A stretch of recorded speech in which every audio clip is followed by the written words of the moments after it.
Hey everybody, Mrs. Bianchi. We're looking at number 8. It says find the area of the shaded polygon, and they give us some choices here. Now, what I decided to do is I made the image bigger so we can look at it and work with it a little more easily. But the recommendation for how you might break this up, there are a number of ways that you can tackle this, but I think in this instance, our best approach would be to break this thing up into two triangles. So I'm going to trace the triangles so you can see them. So we have this triangle on the top that I'm tracing in blue.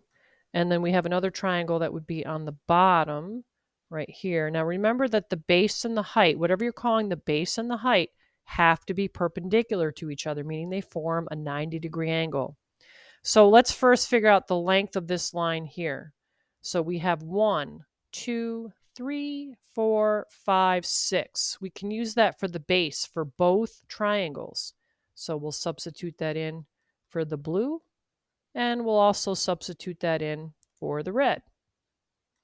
All right, now the height. Now this line right here that I'm moving around right now, that's going to be the height of the blue triangle. So let's count. 1, 2, 3. Let's slip that in. That's the height of the blue triangle. Now what about the red triangle? What's the height? So that's this line right here.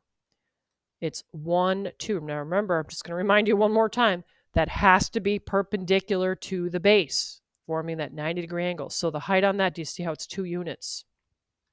Whoops, I meant to use red. Let's go ahead and put 2. And remember that a triangle is really a half of a parallelogram, or a rectangle or a square, but in this case it would be a parallelogram. And that's going to be true for the red one as well. It's going to be half of a parallelogram. All right, so we need to finish up and find the area of each triangle. So anytime you have an even number, you want to take advantage of that by taking half of it.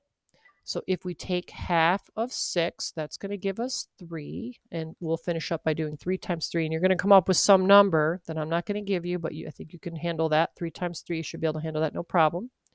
For the red one, kind of same thing. You're going to do the half of the 6, which would be 3. And you'll finish up by multiplying that by 2. And you're going to come up with some number, which I'm, again, going to leave an empty box on your paper. You would actually put the number, and that'll be square units for both. So you're going to have a number here, that'll be square units, and you're going to have a number here, that'll be square units. Now your next step is to add this number with this number, and that will give you the area of the shaded region.